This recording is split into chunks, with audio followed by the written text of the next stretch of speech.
2024 के चुनाव में एकजुट हुए कांग्रेस नेता मुत्तेमवार, राउत, चतुर्वेदी, विकास ठाकरे और वंजारी समेत कई बड़े नेता एक साथ। 2024 में गडकरी पे भारी पड़ सकती है कांग्रेस। गडकरी के खिलाफ मैदान में उतरेगा कांग्रेस का युवा चेहरा।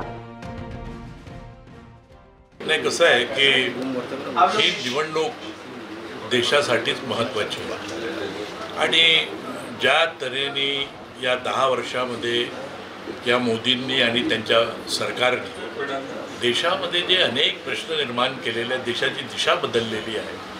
आणि सामान्य माणूस त्रस्त झालेला आहे, युवक त्रस्त झालेला आहे, महिला त्रस्त झालेला, महिलांवर अत्याचार होऊन राहिलेले आहे, बेकारी वाढलेली आहे, महागाई वाढलेली आहे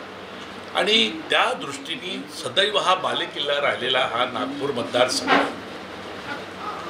चुकीच्या मनमुटावामुळे, छोट्याशा मतभेदामुळे जर इथे काँग्रेसचा कार्यकर्ता विखुरलेला असेल आणि त्यामुळे जर पराभव होत असेल तर आता ते टाळून आम्ही सगळे लोक एकत्र आलेलो आहोत आणि हा निर्धार केलेला आहे की कोणत्याही परिस्थितीमध्ये हा नागपूरचा आपला हा जो बालेकिल्ला आहे तो पुन्हा आपल्याला प्रस्थापित करायचा आहे, तो वापस घ्यायचा आहे, इथे आपला उमेदवार विजयी करायचा आहे, जिंकून आणायचा आहे आणि त्या जिद्दीने आम्ही सगळे लोक इथे एकत्र आलेलो आहोत आणि त्यावर चर्चा चाललेली आहे आणि आता 2-3 दिवसापासून आमचा जोरदार प्रचार सुरू होणार नाही। आता कसं आहे की आम्ही तर ते सांगणार नाही आहे, पण आम्ही सांगितलेलं आहे की तुम्ही जो उमेदवार द्याल, जे आम्ही आमच्याकडून त्या लोकांना जे सूचना दिल्या त्यांनी आमच्याशी वार्ता केल्या, काल मिटिंग झाली, याच्यापूर्वी मिटिंग झाली, पण काय वातावरण नसतं तो उमेदवार आला आणि आम्ही जर एकत्र नसलो तर काय करणार आहे? गटातटामध्ये जर विखुरलेला आहोत तर पराभव होईल, तो टाळण्याचं आम्ही पहिले काम केलेलं आहे आणि ते सर्व एकत्र येऊन आता एक दिलाने, जिद्दीने, एकजूटपणे आम्ही आता या निवडणुकीमध्ये आपला उमेदवार विजयी करण्यासाठी प्रयत्नशील आहोत आणि लोकांना चालेल असाच उमेदवार देण्याचा आमचा प्रयत्न आहे। तर आम्ही सर्व लोक नागपूरचे आता मुत्तमवार साहेब 7 टर्मचे खासदार आहेत, आम्ही 5 टर्मचे आमदार आहोत, राऊत साहेबला 4 टर्म आहोत, काँग्रेस कमिटीचे आमचे आमदार एक अनुभवी संघटनेचे अध्यक्ष आहेत, तर आम्ही सर बसून, कारण नागपूर शहरामध्ये जी काँग्रेसची जी शक्ती होती आणि काँग्रेस नेहमीचे 2014च्या पूर्वी एकाच वेळी सोडला तर काँग्रेसची निवडून घ्यायची अशी परिस्थिती होती। तर आता जे काही 10 वर्षामध्ये जे काही वातावरण थोडा बदलला आहे ते पुन्हा आम्ही काँग्रेस पक्षाचे सर्व कार्यकर्ते आणि नेते मंडळी आम्ही सर्वांनी या लोकसभेची निवडणुकीचे आव्हान स्वीकारून आम्ही सर्व एकत्रित आलो आणि प्रभावी उमेदवार जे ग्रासरूटवर जो इफेक्टिव्ह होईल आणि ज्याचा संपर्क असेल आणि ज्या पद्धतीने नागपूर शहराची सीट जिंकण्यासाठी ज्या उमेदवाराचा चेहरा जास्ती प्रभावी असेल त्या पद्धतीने आम्ही मंथन केला, चर्चा केली आहे। त्या पद्धतीच्या आता दिल्ली त्यांना निवडणूक जी समिती आमची CEC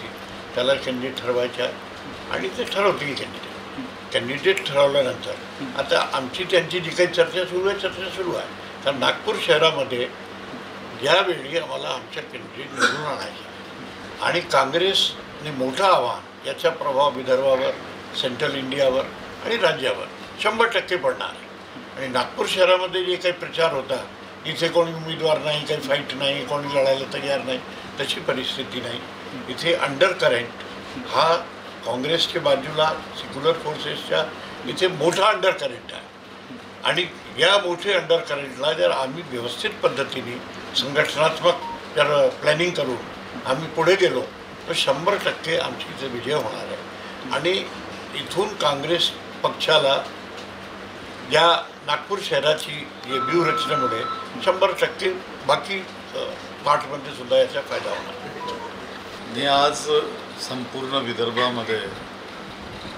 काँग्रेस पक्षाची आणि महाविकास आघाडीची एक गाठ निर्माण झाल्यासारखं चित्र आहे आणि त्यामुळं या संपूर्ण लोकसभेच्या निवडणुकीमध्ये उमेदवार देत असताना त्याचे सामाजिक समीकरण हे व्यवस्थित राहिलं पाहिजे आणि नागपूरची जी महत्त्वाची जागा जी देशामध्ये नेहमी चर्चेला जात असते, त्या ठिकाणी काँग्रेस पक्षाचा विजय सुनिश्चित कसा होईल यासाठी आज आम्ही या ठिकाणी बसलेलो आहोत. आणि मी आपल्याला विश्वास देऊ इच्छितो या ठिकाणी